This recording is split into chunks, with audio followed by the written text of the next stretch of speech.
Serius kok? Kangen band itu. Video klip kangen iya, band? sempet. Lagunya yang mana? Nilailah Aku. Punya editor ada di sini.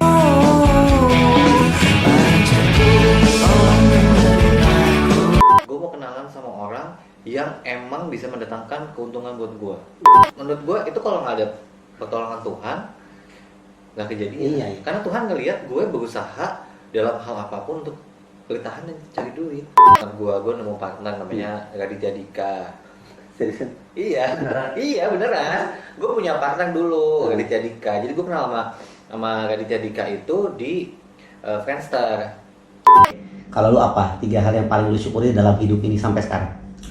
3 hal yang paling gue syukuri. 1. Terima kasih buat mantan-mantan gue yang kelakuannya nggak banget, karena gue sekarang menemukan orang yang luar biasa.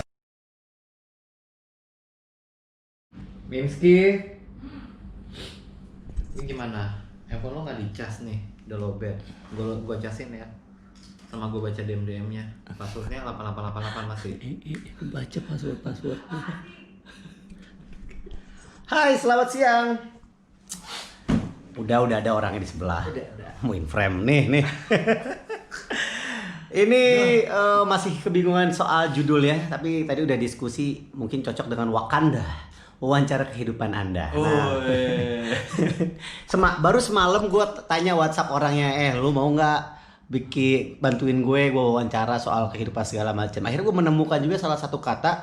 Ternyata gue pengen juga punya memori sama teman-teman gue gitu yang deket-deket yang udah lama gue kenal, dan tambah ngeluas lagi ternyata ide-ide pertanyaan gue sama 2 orang ini. Tadinya mau yang perempuan dulu yang punya rumah, tapi akhirnya yang laki-laki dulu. Yang sebenarnya awalnya gue kenal itu dulu sebenarnya gue sempet siapa sih ini orang gitu kan. Terus ternyata dia satu profesi sama gue. Dia ternyata deket sama salah satu bos. Lu bilang gue ketus. Dia ternyata deket dengan sama salah satu bos IO. Pantesan dia nge-MC mulu, mungkin gara-gara itu gitu kan. Mikirnya begitu. Akhirnya kenal, deket, sempat ada project YouTubean bareng ya. Terus akhirnya sering nongkrong, sering tuker-tukeran job juga. Akhirnya sekarang bisa lumayan, hampir berapa tahun? Ada kali? 4 tahun, 5? 2016 ya kalau nggak salah. Hampir 5 sampai 6 tahunan lah ada. Aldi Tama. Kita matiin kamera yang ini, kita pindah ke kamera yang ini. Nah, ini buat opening doang, biar nggak repot. Alright. Ya gimana? Apaan gimana? Aduh. Ini biasanya Apa bertiga lu ya. mau nanya apa Di dulu? vlog kita yang dulu tuh bertiga ya kan? Kita berdua plus kameramen kan? Oh iya. Udah mau kawin masih ngobrolin ini, bahaya. Takutnya kan ini tayang minggu depan loh. Oh nggak apa-apa, nggak ada masalah. Lo Oktober kan nikah? Oktober. Itu nggak cemburuan ya? Udah lewat. Udah. Ini dulu. Wow, minum dulu. Ini adalah kopi buatan Lazy Kitchen. Lazy Kitchen. Memang asik. Tuh kan, udah kelihatan kan orangnya kayak gimana.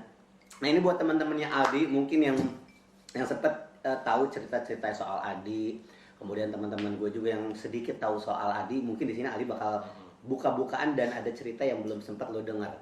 Nah, di wawancara gue soal kehidupan lo ini, bisa nih agak ganggu. PSBB, ntar gue Dibuka aja nggak apa-apa. Itu udah tes ya, tes COVID. Ini gue kan mau wawancara soal kehidupan. Seru-seruan aja sih sebenarnya. Gua udah official nih namanya Wakanda. Mungkin ya, belum bikin bumper sih, belum bikin bumper. Oke. Minggu lalu gue wawancara sama temen gue yang sempat 3 tahun hidup sekamar bareng. Terus sih kesana sini lah obrolannya banyak banget. Nah, yang pertanyaan gue adalah orang tuh pasti pengen tahu, orang yang belum tahu lu awal mula hingga sekarang ini sekolah di mana, kemudian akhirnya memutuskan satu profesi dengan jadi MC, dan pengalaman lu juga kan udah pernah main film ya? Enggak, film belum. Apa? Sinetron apa? FTV ya? FTV juga belum. Apaan jadinya? Salah. Itu apa yang lu tulis di CV? Maksudnya lu ketemu sama Nicholas Saputra kan? Emang kita agak mirip. Video klip. Video klip. Iklan. Dulu. Host TV. Dulu host TV. Apa? Hasilnya Lu nggak sekarang terkenal kan? Ya nggak apa-apa kalau nggak terkenal. Cuma gue pengen tahu lu perjalanan itu melewati hal-hal kerikil-kerikil yang seperti apa sampai sekarang. Jadi gue itu kerja 2002 Mulai sampai start karir. 2002 itu kan gue tidak SMA ya. Jadi Lu dulu tidak SMA, tidak kuliah. Oh lu nggak kuliah? Nggak kuliah, jadi- SMK lu deh. SMK Beneran kan? Pariwisata Jaya Wisata Menteng Smith kita yang tercinta. Potong ini bagian ini. Oh ya. Jadi Jawi terus pindah ke Kalimalang. Emang waktu itu sengaja cari SMK karena orang tua gue nggak punya biaya untuk nyekolahin. Oke. Buat jadi- ngekuliahin. Hmm. Terus dari gitu ambil pariwisata. Keluarga gue juga semua kerja di travel agent. Rata-rata keluarga besar nyokap. Jadi ada yang bisa disalurkan lah di situ. Jadi setelah sekolah bisa kerja di situ. Tapi passion gue nggak di sana ternyata. Oh, passion lu ternyata justru nggak Gue kerja barengan. dua tahun Hmm. di travel agent itu. Terus tapi gue kalau mengerjakan sesuatu tuh harus total. Bisa nggak kalau orang tua lagi ngomong itu? Ini clue-nya ada di sini. Oh. Ini clue contekan pertanyaan lu. iya. Gua udah tulis. Oh iya udah tulis. Nah, terus gue padahal karir gue di travel agent tuh bagus banget loh. Hmm. Jadi Oh, lu gua- sempat pernah nyoba? pernah nyoba. Jadi gue di umur 17 tahun itu gue sebagai travel agent paling muda se-Indonesia yang udah bawa tour ke Eropa waktu itu. gila. Tapi passion gue nggak di situ. Jadi gue lihat Menara Eiffel, megang salju, flat aja gitu. Padahal kan orang cita-citanya Hmm. pengen jalan. Buktinya tuh sekarang kan pengen jalan-jalan. Ego masa muda. Iya, Kalau iya. sekarang tuh lebih kayak balas dendam. Iya ya, kalau misalkan dulu mungkin pengen nongkrong. Dulu kan segala. dulu jalan-jalan tuh kayak melayani, terus lagi nggak kepengen senyum suruh senyum, gitu-gitulah intinya. Iya, benar. Terus tapi emang efeknya nyambung sama profesi gue sekarang sebenarnya, melayani, toleransi Iya, gitu kan. Nah, Basicnya ada lah. terus gue cabut dari kantor keluarga gue setelah passionnya nggak ada, terus gue udah deh gue cabut aja deh, gue mau berdikari nih dengan ijazah SMK mau kerja apa, nggak tahu mau kerja apa. Itu mau kerja apa kan? Lu memberanikan diri, padahal lu kan nggak punya pengalaman, ibaratnya nggak punya bidang pendidikan yang cukup lah gitu istilahnya kan. Nggak punya pendidikan yang cukup. Jadi gue sempat kuliah cuma sampai semester 3 di interstudy. Nah itu ngambil PR tapi gue sambil kerja sambil kuliah jadi capek banget. Oh, Terus keteteran nggak lah ya. fokus. Terus gue tiba-tiba lagi ngerjain tugas kuliah, gue dihadapkan pada pilihan lo mau bawa tour atau lo mau stay kuliah. Oke. Terus cutinya nggak boros, akhirnya terbengkalai lah di interstudy gitu. Udah 2004 gue coba ngelamar, nyari-nyari lowongan kerja di koran. Di koran? Oh, lu Iya. sempat ngalamin itu? Gue rajin tau nggak? Gue rajin tiap minggu beli Kompas. Ada lowongan kan? Iya. Marketing. Paling banyak itu marketing segala macam rupa. Jadi gue setiap minggu tuh gue ngirimin 20 lamaran. Gila. Selama 2 bulan. Gak ada yang diterima. Ya karena gue nggak punya modal apa-apa. Iya juga sih, pada saat masa itu kan background pendidikan sangat ngaruh banget. Sangat ngaruh banget. Apalagi waktu itu umur gue sekitar 19 tahun. Lagi Belum ada pengalaman. rebelnya banget lah. Gue pengen mengerjakan apa yang gue mau. Gue gak mau tergantung sama keluarga gitu. Nah terus tiba-tiba gue coba hubungin teman-teman gue. Waktu di travel agent pun gue sempat kenalan sama penyanyi The Groove tuh, Rika Roslan. Terus gue Ini masih 2004 lah. 2000 dari SMA. Oh, dari- Kan oh. dulu kan main di pensi itu terus tuh. Terus gua Kalau bisa kenalan gitu berawal dari teman gue tuh ngefans banget sama The Groove. Nah. Temen gue ngefans banget sama The Groove. Terus tiba-tiba dia ngajakin gue ke backstage, gue kenalan. Oh, singkat ceritanya itu. Singkat ceritanya itulah. Waktu The Groove rilis album ketiga Hati-Hati 2004 ya, 2003 itu, terus gue kenalan sama Rika dulu waktu itu. Udah terus gue mulai ngebantu dia, kan dia solo karir tuh, gue ngebantuin dia ngeluarin album. Terus ternyata manajernya bilang, lo mau coba nggak jadi manajer artis? Di saat lu kebingungan nyari kerjaan. Saat gue lagi bingung nyari kerjaan, duit gue udah habis-habisan. Terus gue udah keluar kantor, terus dia bilang profesi ini menjanjikan lo jadi manajer artis. Oh gitu ya. Iya, terus tapi gue bilang gue 2002 itu gue bisa dapat duit 40 juta loh sebulan. 2002? Gue bisa dapat 40 juta sebulan. 2002 sampai 2004 rata-rata. karena gue botor kan, Iya. dapat orang belanja gue dapat komisi, Mm. uang jalan, terus gaji bulanannya mah cuman Gaji pokoknya dikit sih lah. cuman nggak nyampe 5 juta gaji bulanan, cuman komisi-komisi tip-tip gitu loh, Iya. gitu. Terus 40 juta kata-kata di 2002 itu gede banget sebenarnya. Ya iyalah. Terus gue bilang sama dia, gue bisa nggak dapat duit segini? Hmm. Atau enggak gue dapat duit minimal 5 juta deh, nggak sampai 40 juta. Bisa. Ternyata albumnya Rika flop, nggak jalan.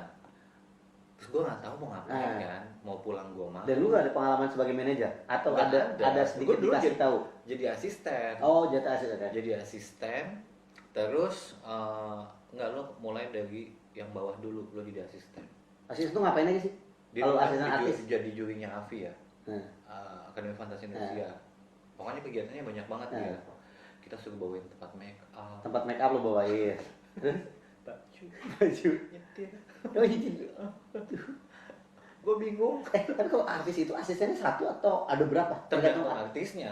Kalau dulu sih kayak ya asisten merangkap jadinya. Oh. Kalau sekarang kan keren sebutannya ada road manager, Ah. ada asisten, ada make up gitu. Kalau sekarang aja mumpungin aja dulu ya. Kalau Dika kan di make upin sama orang TV, baju sendiri gitu. Jadi gue simpel banget. Tapi kok gue bilang ini, iya ya, tapi kok kerjaan gue begini ya, sama-sama aja gue jadi ngebabu juga gitu. Tapi emang ada bright side-nya juga gitu, dia pengen ngedidik gue dari yang paling bawah, dan lagi-lagi ilmunya berasal dari sekarang. Dapat dah itu ilmunya. Dapat. Jadi emang gue dia kan orangnya disiplin banget. Jadi gue belajar dari situ, terus gue bergaul dengan orang-orang sekitar gitu. Terus kalau ngomongin jadi MC, tiba-tiba gue tuh gue numpang tinggal di tempat backing vokalnya dia. Oke. Di Pondok Pinang, namanya Iwan Abdi. Dulu finalis Avi. Oke. Gue numpang tinggal. Gue udah gak ada duit nih, gue bilang itu. Udah gue numpang tinggal aja. Lu kenapa gak balik ke rumah? Lalu Di saat umur itu 20? 20 gue malu. Tahu udah punya malu buat gak balik ke rumah. Karena kan gue dicabut dari kantor keluarga gue. Ya, tapi kan baik-baik. Baik-baik tapi gengsi. Gimana dong? Oke. Gue malu, gue tuh bener-bener malu. Terus kayak gue tuh nggak bisa, gue tuh takut dibilangin itu kan, makanya kerja aja di kantor kita. Gue tuh nggak bisa gitu. Kalau gue sih, oh iya, malu. Terus jadi kita ngontrak, bukan kita, dia ngontrak di rumah petak. Ukuran, pokoknya rumah petak gitulah. Satu aku tuh rumahnya jelek banget tuh ya. Dan tapi kan lu numpang. Iya numpang, maksudnya emang jelek banget. Gue di kamar mandinya ada kecoanya. Terus gue tidur tuh pakai perlak bayi. Pakai perlak bayi, dialasin pakai kardus. Ya Allah. Dialasin lagi pakai karpet. Biar apa? Biar empuk. Biar empuk ya. Terus lemari nggak punya lemari, gue beli kardus kulkas. Kardus tinggi, kardus kulkas. Terus ininya gue bolongin, gue giniin, kayak lemari kan? Iya. Gila. Gitu, gue sama kayak gitu. Gila gak nyangka lu. Gue baru tau cerita ini loh. Nah, terus udah itu 2004-an gitulah. Jadi Rika albumnya flop, kegiatannya nggak gitu banyak. Gue juga mau minta duit, jadi sistemnya nggak gaji. Waktu itu di akhirnya per bulan dapat berapa? Awal-awal jadi asisten? Lupa nggak nyampe sejuta. Seriusan? Nggak nyampe sejuta. Sementara kan gue dulu sebulan nggak nyampe sejuta. Nggak nyampe sejuta gue. Nggak nyampe sejuta.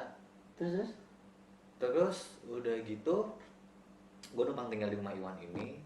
Dia orangnya rajin banget. Sholatnya rajin, olahraganya rajin, latihan vokal rajin. Itu 2004-2005an ya kalau nggak salah. Dan terus gue kan lama-lama orang yang bangun siang, sholat juga hana ini dulu. Sekarang sama. Nah, terus gue ngeliat dia, ya ampun, gue bangun tidur dia udah masak, udah apa segala macam, habis olahraga, rajin banget. Emang gak tau diri. Emang gak tau diri. Terus gue mau ngapain, gue resah nih gitu kan. Udah, dia tuh tipikal orang yang bawa CV-nya dia ke kafe-kafe. Jadi selain jadi backing vokal, dia juga nyambil nyari-nyari yang lain. Gue tuh kayak, wah hebat banget nih orang, keren banget nih gitu kan. Pejuang banget gitu. Nah, pas dia lagi ngelamar ke kafe-kafe, gue ikut deh, gue nemenin deh. Dulu tuh mulai ada event-event di kafe-kafe promo album. Hmm. Kan dulu sempat ada gitu. Ya. Majalah-majalah lokal tuh lagi Ada, hits-hitsnya ya. tuh. Terus dia nawarin diri, nih aku udah mau manggung di sini gitu. Terus itu gue ngeliatin gitu. Kok nih nggak ada MC-nya gitu. Gak ada MC-nya, terus kayak manggung-manggung biasa aja. Emang karena kalau dari tempatnya kan cuma nyiapin tempat doang, Iya, sama alat listrik kayak gitu lah.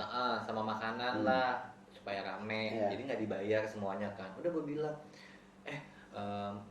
namanya Tania yang punya 2NCO di Citos. Wish, masih ingat ya lu? Masih ingat, masih follow di Instagram. Terus gue bilang sama dia, gue mau MC dong, gue bilang gitu. Abis kan gue mau nyanyi, Nggak mungkin. nggak mungkin, suaranya jelek.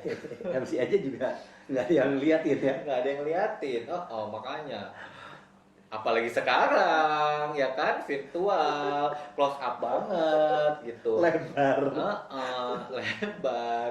Nah terus udah gue bilang sama dia, oh iya tapi kita nggak ada bayarannya. Nggak apa-apa, dia pakai nasi goreng aja. Tapi lu itu menawarkan MC karena sebelumnya belum ada pengalaman MC. Nggak ada, karena kan gue mikir gue kan harus ngintilin si Iwan nih. Nah. Dia nyanyi, terus gue ngapain? Oh, Udah lu gue iya. MC aja deh gitu. Present dia dan Present beberapa. dia dan band-band lainnya gitu. Udah terus udah gitu, udah gue, oh ya udah. Tapi lu udah pernah MC belum? Udah. Lu meyakinkan orang dengan berbohong. Dengan berbohong, perlu tapi bohong yang bertanggung jawab. Yeah. Udah gue tonton tuh di rumah. Waktu itu patokan gue Indra Herlambang sama Indra Bekti. Apanya? Indra Herlambang sama Indra Bekti. Yang nonton? Patokan gue MC. Oh, patokan. Patokan gue kan dulu nggak ada sekolahnya. Iya. Ya kan? Jadi ada. nyontek aja di TV. Oh Indra Herlambang tuh kalau MC kayak gini. Terus Indra Bekti tuh kalau MC tuh kayak gini gitu. Udah gue tonton. Terus habis itu gue aplikasikan. Mulai tuh ada yang ngeliat di atas di bawahnya Brenko, di atasnya kan ada skor. Iya, skor. Ya ada skor. Terus gue waktu itu ada event, waktu itu band Indian tuh jalan banget. Iya, di skor tuh gila banget dulu. Indian tuh jalan banget. Tiba-tiba gue naik ke atas, kenalan. Pokoknya gue tuh dulu muka tembok banget. Oke, tapi gengsi pulang ke rumah. Akhirnya sih pulang ke rumah. Nah, terus gue naik ke atas, gue bilang, kenalan sama Vivit. Salam kenal ya gitu. Mau dong gue MC, ku tuh dari acara di bawah, gue mau MC dong gitu. Oh, tapi kita udah ada MC-nya, namanya Ernest Prakasa. Oke. Si Ernest MC-nya. Kalau mau nemenin nggak apa-apa, tapi nggak dibayar. Ya udah deh nggak apa-apa gitu. Nggak dibayar lagi gue. Gitu. Bayarnya pakai nasi goreng lagi. Ya lumayan. Jadi gue kalau nasi goreng trauma. Nggak bisa lewat yang nasi goreng tek itu nggak bisa ya. Trauma. Nah, udah sama dia kasih kesempatan lagi. Acaranya kalau nggak salah sebulan dua kali. Dari yang nama gue nggak ditulis sampai nama gue ditulis. Wih, itu berapa tahun berarti lu MC di Bro Enco sampai? Setahun kalau nggak salah.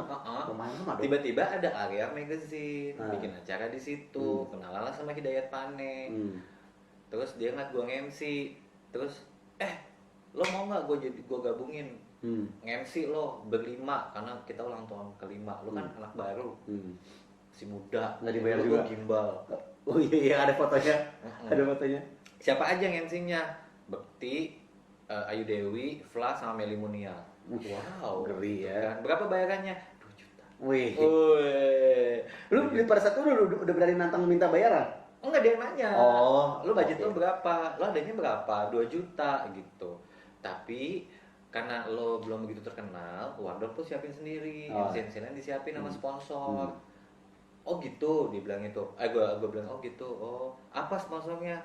Semuanya pada pakai Levi's. Gue beli Levi's. Wah, mahal kan dulu? 1,5. Dulu kan mahal loh Levi's. Iya, 1,5 juta gue beli. 1,5 juta. Jadi gue cuma dapat 500.000. Tapi kan sama MC yang lain. Gila. Sama-sama Levi's. Iya. Fotonya masih ada. Pengorbanannya luar biasa. Punya editor kan? Kalau ada editor, ping Oh gitu. iya, nggak usah lah repot. Udah nggak ada. Ada, repot. Jadwal lebih padat. Jadwal editor gue sekarang pandemi ini dia lebih padat dibanding jadwal MC gue. Kan kalau ada editor kan ting gitu. Gue bisa. Masih bisa ngedit itu. Dari situ begitu orang Arya suka sama gue, diajakin lagi nge-MC sama Sarah Sehan. Begitu loh, pokoknya nama-nama gede. Plus ada bencana. Nah, Dulu itu kan ada bencana tuh, situ Gintung. 2004 tsunami Aceh. Ya pokoknya 2006 dulu banyak bencana lah ya, Padang. Iya, gempa Padang. udah jadi gue pansos lah ke Hmm. artis-artis, Oh. butuh MC apa bencana, jadi gue spesialisasi Bencana. MC bencana karena gratisan kan. Oh, iya, iya, Jadi iya. gue kalau ada bencana bukannya gue merasa bersyukur ya, jadi kayak gue tuh bisa engage sama orang yang kerjanya di BNPB kalau sekarang itu mungkin ya. media-media, Oh. artis-artis gitu, gue jadi lebih deket sama mereka, lebih gampang lah. Udah gue ngerti itu mulai dikenal, habis itu gue diajakin ke corporate, kenal sama orang IO segala macam gitu. Itu sebagai MC. Tapi Nah, lu terus, ada motivasi dari mana lu bisa pengen kayak aduh ini ada artis ini gue pengen deketin. Sementara kalau gue sampai sekarang aja gue tuh buat aduh minta foto aja gue berpikir aduh kasihan deh dia lagi capek apa ganggu gitu. Kalau ada motivasi gue dari dulu lu? gue orangnya pasif, sama bukannya gengsi ya, tapi malu ya, takut di reject kan, Iya. gitu kan. Tapi ternyata mereka dulu nyamperin gue gitu, karena kita misalnya MC bareng atau nongkrong bareng kan, mungkin mereka menyadari kalau Kasihan kali. gue kesian. Udah, terus ada masanya MC nggak dibayar ya kan, udah gue banci casting semua gue Lu cobain. cobain. Makanya dapet tuh program TV yang Apa aja tuh lu dapetin? yang apa sih itu dulu, gue sempat video klip gue 2 kali. Video klip 2 kali. Amerika itu masih dihitung lah ya. Terus sama Kangen Band. Serius lu? Kangen Band itu. Video klip Kangen Iya, Band? sempet. Lagunya yang mana? Nilailah Aku. Punya editor ada di sini. Terus Kangen Band gue dikasih sama Reni Fernandez tuh. Jadi gue emang kenalan, prinsip gue dari dulu, gue mau kenalan sama orang yang emang bisa mendatangkan keuntungan buat gue. Bodo amat deh, mau gue dibilang manfaatin orang kek, bodo amat. Tapi kan gue bertemannya tulus gitu. Jadi nggak cuman yang bagi gue kerjaan dong, itu nggak suka juga digituin. Jadi gue emang buat orang itu nyaman dulu, dia tahu kemampuan gue apa, once ada pekerjaan dia pasti ngasih gue. Iya benar. Tuh trik yang bagus. Tuh, terus kuis super deal 2 miliar. Lu ikutin juga? Iya, terus sama yang dulu tuh apa? Yang ada gadis-gadis panel itu loh. Oh, terus gua Take Me mandi, Out. Take Me Out gue ikut juga. Ada yang mau? Ada yang mau. Tapi Jangan kayak dulu ya. Kan gue cuman basa-basi doang. Terus gue juga cuma butuh duitnya doang, gue bilangnya gitu. Gitu. Terus segala macem lah udah gue ikutin dulu. juga ya? Iklan sempat ada, gue Yamaha. Banyak loh pengalamannya loh. Cuman kalau dunia selain MC dan dunia sinetron, gue waktu itu sempat ditawarin stripping sama MD. Waktu itu dia butuh karakter kayak Cecep punya Anjas. Kan gue karakter gue kayak gitu banget tuh dulu kan gue kacamata gede. Terus culun-culun gitu lah. Culun gitu, diajakin strippingan. Tapi gue nggak mau, gue bilang itu gue nggak mau. Soalnya bayarannya berapa? Kan gue mikir ya, gue kalkulasi ya. Kalau bayarannya kecil kan gue nyarinya duit, bukan popularitas. Dulu bodoh. Aduh ya. Dulu bodoh. Langsung tawarin stripping. Tuh. Mas, mau nggak stripping di tempat aku? Nggak pakai casting sama MD. Coba sekarang. Ladang, men. Beberapa tahun kemudian, Mas Roni, terus gue bilang, gue tanya lagi sama dia, Mas, masih berlaku nggak tawaran buat gue? Ya udah telat kali, gitu. Waktu itu sempat ada tawarin gue. Tapi lu berarti menghilangkan sebuah momen ya? Ya karena gue tuh dulu mikirnya gue nggak butuh popularitas, gue butuhnya duit. Jadi gue ngitung tuh, jadi apapun yang gue ambil tuh gue ngitung pasti. Dan gue kan mengerjakan beberapa pekerjaan juga kan. Jadi nggak cuma MC doang, nggak cuma jadi manajer artis doang. Gue sempat bikin IO juga, mau dibilang nggak fokus, terserah deh. Tapi gue ngejarnya adalah berapa yang gue bisa dapetin. Berarti lu memang sudah menghitung angkanya yang harus lu kumpulin ya, bukan Cina. Gimana dong? Oke. Nggak usah ditanya lagi kalau soal itu. Oke, berarti step perjalanan tuh udah cukup panjang, pengalamannya juga nggak dikit, ya kan? Pengalamannya nggak dikit. Ya, kalau jadi MC ya pasti ada naik turunnya, ya kan? Kayak lu bilang tadi, kenal sama bos IO, terus kerjanya banyak. Itu dulu. Sekarang? Lebanyakan lu setan. Ini nggak apa-apa. Buat gue tuh rezeki itu bisa dari mana? Iya, benar. Ya kan. Nah, tapi gue pengen tahu pelajaran hidup yang lu ambil yang bisa sampai lu jadi pegangan sampai sekarang apa? Dari lu susah, gengsi, ngelewatin urat malu yang putus tembok sampai di titik ini pelajaran apa yang masih Pelajarannya adalah Tuhan itu bukan menilai kita dari siapa kita, tapi dari usaha kita. ikhtiarnya jadi Ikhtiarnya, mungkin lo ikhtiarnya untuk mendapatkan A, tapi ternyata Tuhan ngasihnya B, ya kan? Jadi orang tuh Tuhan tuh nggak bener-bener ngelihat kita bagaimana cara kita untuk mendapatkan A itu, enggak, tapi prosesnya gitu. kan? Mungkin Tuhan juga kasih goal yang emang lebih cocok sama kita. Tanpa lu tanpa lu apa namanya mendinai gitu ya. Jadi Iya, ikutin aja tuh salurnya. kayak nih MC nih. MC udah selesai ya. Udah selesai. Dah, terus udah gitu gue waktu itu bergaulnya sama Rika kan. Musiknya jazz. Udah dulu kan ikutan mailing list kan. Iya. Semua milis gue ikutin. Ikutan milis juga. Enggak dong. Tua lo, so muda lo. Nah, Emang bener. segala Itu macam gaptek milis. banget, gua nggak Zaman dulu nggak tuh kayak milis gitu. tuh hits banget. Sampai sekarang juga masih ada milis, tapi udah pada nggak aktif. Dah. Tiba-tiba ada orang Sumarekon mau Serpong. Kelapa Gading, Oh, namanya oke. Mas Mandu. Jadi gue berpendapat, kenapa sih musik jazz sama musik pop tuh nggak bisa satu, gitu kan? Kenapa musik jazz itu dibilang eksklusif? Gue pengen deh ada acara yang melibatkan musik jazz tapi dengan tampilan yang lebih casual. Oh iya. Dibaca sama dia, Dan diundang. Lu bikin acara tempat gue, di pitching nggak? Enggak. itu waktu itu pas lu udah punya IO kecil-kecilan. Nggak punya IO. Yang tadi lu bilang tadi bikin. Oh, ide doang. Dia cuma bikin network dan gue punya, ya itu aja. Akhirnya Gue diundang sama dia, datang suruh bikin. Dibikin lah itu, terjadilah acara itu. Gede banget itu mallnya.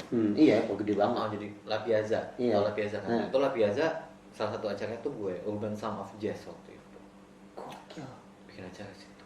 Terus ulang tahun, terus digeser lagi, bikin acara yang lebih gede, terus gue dilihat sama mall lain, gue dipanggil sama mall lain.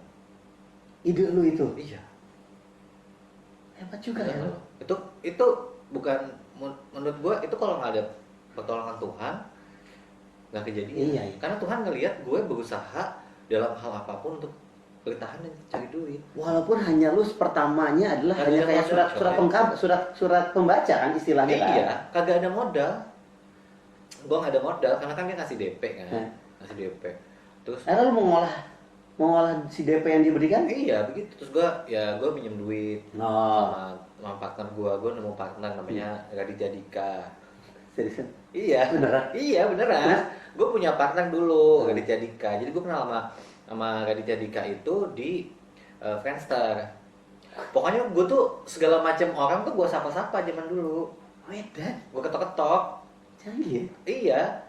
Dia butuh band, namanya bandnya Sentimentalism, butuh manajer.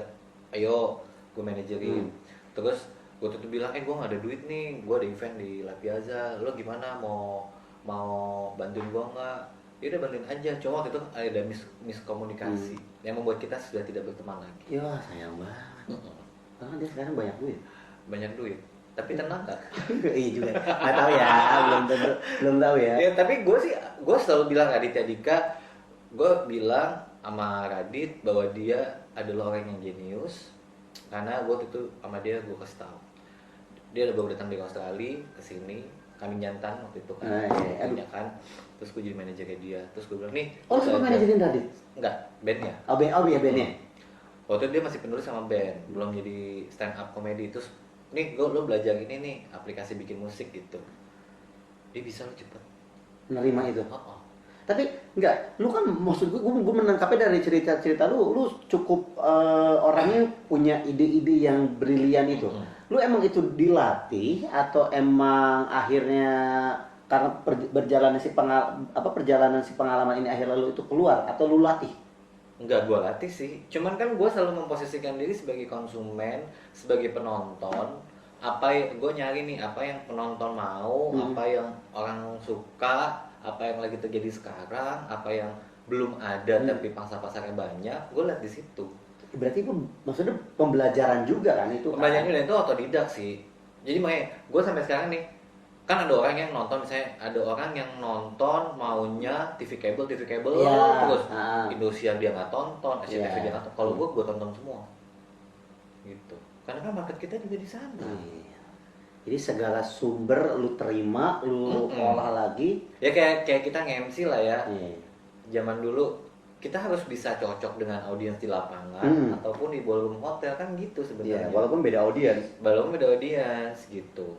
Tapi kan bahasanya ada bahasa-bahasa dan bahasan-bahasan yang beda-beda Iya. sesuai sama target marketnya.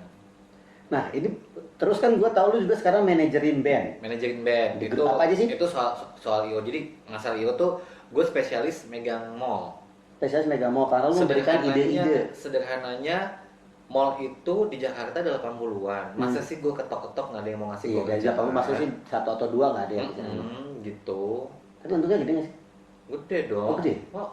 Lumayan. Maksudnya lumayan dan mall itu kan udah pasti ada kerjaannya. Iya, Setahun dia 4 kali. Tahun Jadi- baru, tahun baru Cina, Lebaran, sama liburan sekolah, sama Natal. Ini juga butuh untuk pengunjung kan. Dan Jadi- banyak orang yang nggak update. Jadi orang tuh butuh orang, klien itu butuh pihak yang update. Nah gue tuh lumayan update. Jadi gue kadang-kadang suka gini, udah ngapain sih lo ngeluarin duit buat bintang tamu ratusan juta, pakai gini aja, cuman puluhan juta, rame dan terbukti. dan terbukti. Jadi apa yang gue referensiin selalu kejadian rame gitu. Gila, peluang Dan lagi. dan gue akhirnya dipakai terus. Gue nggak tidak bilang ini agensi ya, tapi gue bilang ini konsultan. Karena kalau agensi kan Nah, ulang lagi 2,5 jam. Sorry kepotong. Kita lanjut lagi. Oh. Tadi dari si mall-mall ini yang akhirnya lu banyak kerjakan, peluang-peluang yang lu ambil, lu juga manajerin band, dan sekarang adalah manajerin The Groove juga. Nah, manajerin band nih. Tadi Lu MC, ceritain ini- dulu. Oh, ini manajer band. Nah, oke. Nggak, dulu kan lu pernah cerita ke gue. Lu tuh berawal dari ngomenin penampilannya Rika apa? Iya, apa iya, gitu kan? benar-benar. Jadi Itu pas juga. rilis album Hati-Hati, gue udah punya telepon Rika kan. Dari pas jadi Gue asisten SMS itu. tuh. Belum. Ini sebelum. Belum. Gue SMS-in dia. Kenapa sih nggak enak banget? Ternyata itu dia trigger dia untuk cabut dari The Groove waktu itu. Oke. Cabut dari The Groove, terus udah gitu akhirnya kita jadi intens gitu. Dan dia respon lu ngomong gitu. Iya. Banyak tau artis yang kesepian. Banyak loh. Tapi kok bisa ya artis respon ya? Bisa banyak loh artis-artis yang butuh teman ngobrol. Karena kan orang menganggap dia sempurna. Iya sih, ya mungkin dia juga butuh teman cerita. Iya.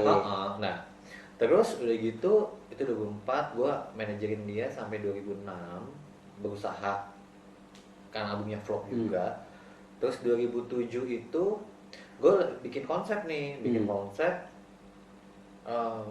bikin event karena waktu itu gue ngeliat belum dulu kan yang investasi zaman dulu tuh event-event di cafe di klub-klub tuh bilangnya kayak beach party terus futuristik namanya doang coy. Iya. Implementasinya mah nggak ada. Nggak ada, ya kan? hanya tematik gitu, doang. Orang juga pakai baju juga kan. Biasa aja. Gue pengen bikin event yang benar-benar konsepnya bagus, implementasinya bagus gitu. Gue coba-coba lah untuk bikin event.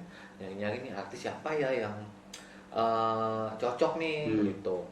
Tiba-tiba gue kepikiran The Groove waktu itu karena The Groove mau reunian, jadi gue dikenalin lah.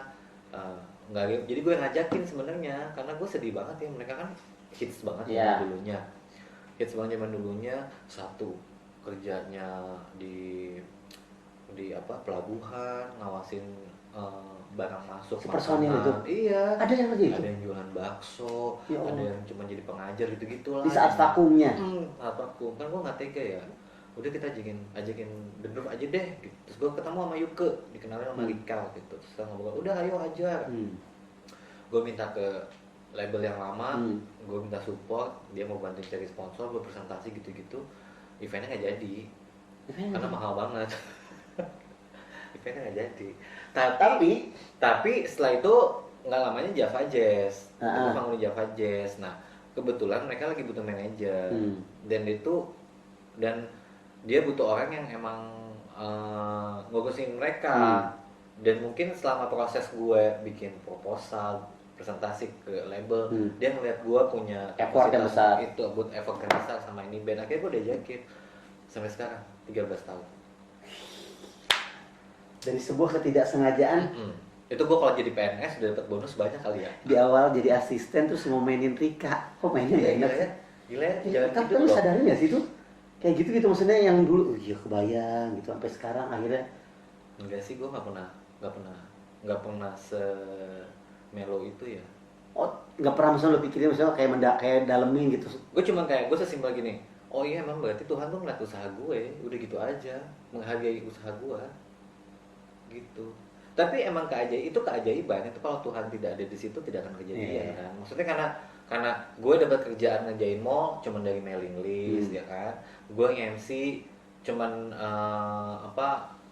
Modal nawarin diri. modal nawarin diri, terus jadi manajer pun juga kayak gitu sampai sekarang. Tapi yang paling penting adalah ketika Tuhan udah ngasih jalan, lu bertanggung jawab.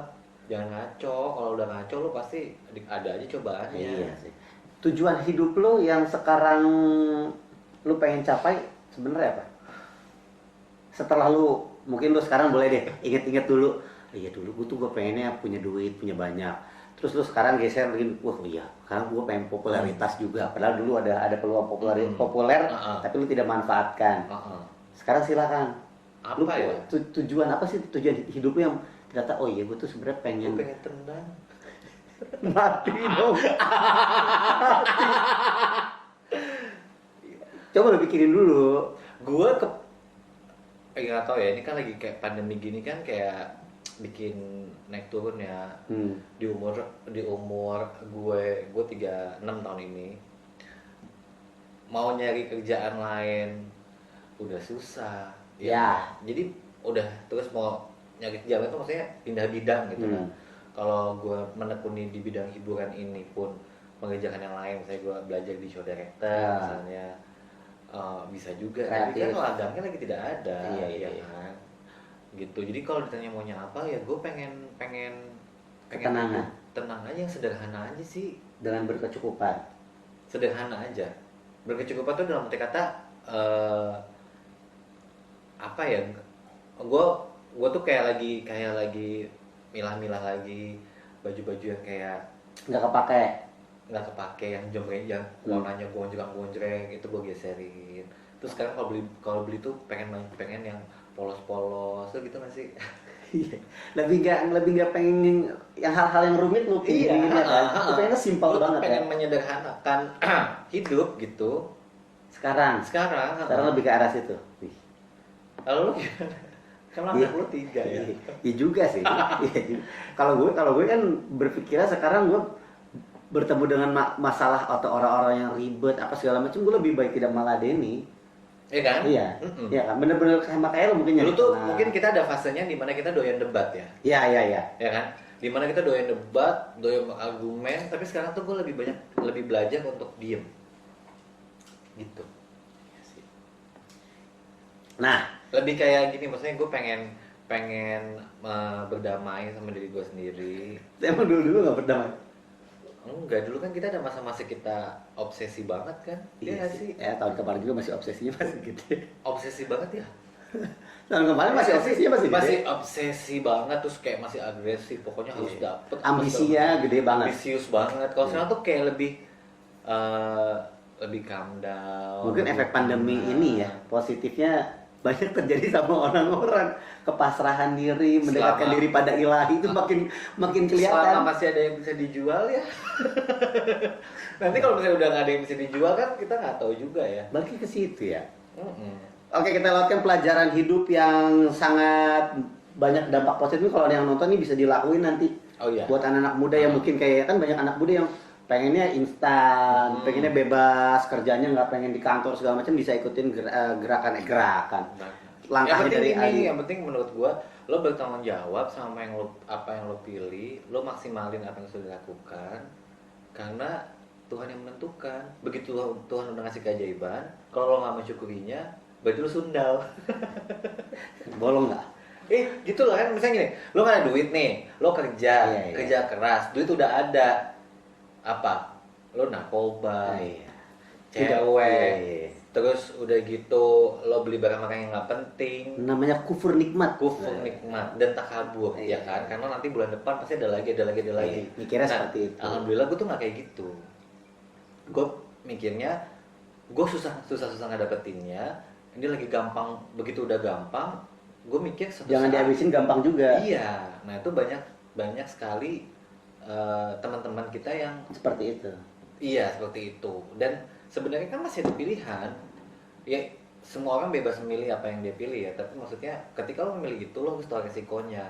Jangan lo dapetin duit misalnya lo MC 5 juta. Enggak, gua Bajunya 8 juta. 8 juta. Tapi kalau 4 juta diambil kan. 2 juta juga diambil sekarang. Jangan lo MC 5 juta. Baju lo 10 juta. Iya. Gitu. Sekali lagi itu pilihan hidup lo. Tapi jangan repotin orang lain. Iya. Kan ada yang kayak gitu kan. Ada. Yang kayak gitu. Lo punya teman, nggak apa-apa lah. Nanti kalau nggak ada duit, gue bisa pinjem dari teman gue. Ngutang kredit card lah apalah segala. Kita lewatkan pelajaran hidup yang udah diceritakan oleh Aldi ini. Ada lagi pertanyaan, momen hidup yang sekarang tidak pernah terlupakan, yang masih lu ingat-ingat mulu. Dalam hal apa dulu? Pelajaran hidup lu apa? Yang pernah lu lewati, momen yang paling lu jatuh banget, ada di titik mana sampai sekarang, ya Allah jangan sampai gua keulang lagi ke situ. Jangan sampai gua jatuh lagi. Lu bener-bener jadi ini tuh wah, pelajaran banget. Ini biar orang-orang mungkin yang hal yang sama biar gak kejadian sama orang lain dan lu biar gak kejadian lagi. Ya lebih hati-hati sama orang sih ya. Kadang-kadang gue tuh berpikir bahwa Kalau lu lebih ke hubungan antar sesama. Tapi efeknya ke gue kayak gue tuh kayak saklek tapi gampang kesian. Jadi kadang-kadang gue ditipu juga. Pernah, sering banget gue ditipu, orangnya hilang. Gitu. Tapi gue percaya sih, maksudnya gue kehilangan segini tapi Tuhan ngasih yang lebih besar. Itu gue percaya.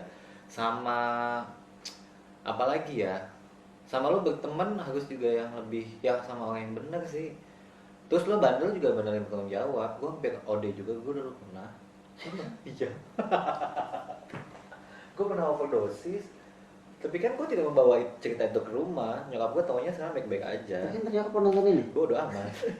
Tapi gila juga ya. Ada masanya gitu kan, tadi gue bilang godaan kalau orang udah lagi banyak duit apa sih? Cewek, judi, Harta tahta wanita.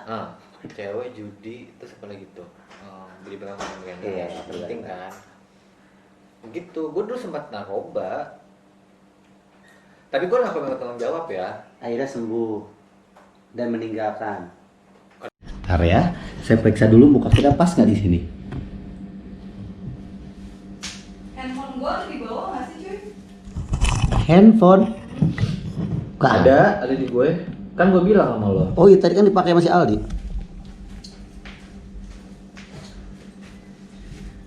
Nih, udah nyala lagi tuh.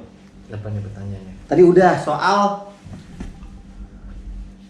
momen yang paling buat lu paling jatuh yang sampai sekarang masih lu inget dan jadiin pelajaran itu udah. Oh, gerapet. Oh enggak. Nggak jaga jarak dong. Apa-apa, gue gini.